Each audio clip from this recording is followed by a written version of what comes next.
Welcome to McPlum, simple solutions served daily. You begin by forcing the cleanest environment, check system specs and available disk space because missing resources cause silent failures. Update your operating system and GPU drivers, then open the game launcher as administrator to ensure permissions. Once done, exit overlays and non-essential apps to free memory and avoid conflicts.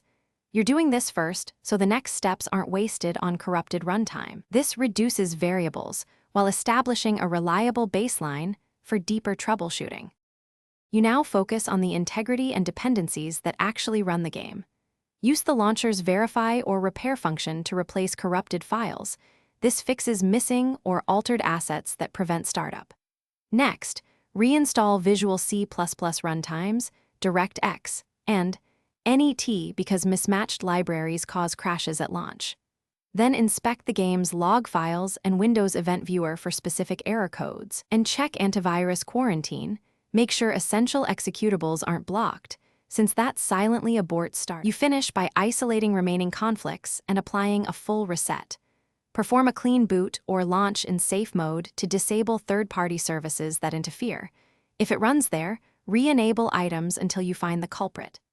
If permission or disk issues remain, reinstall the game to a different drive and run as administrator. Finally, collect the full error log and note any error codes. If it still fails, that exact code is your single most useful troubleshooting handle for targeted fixes or contacting support. Thanks for watching. Stay juicy and subscribe.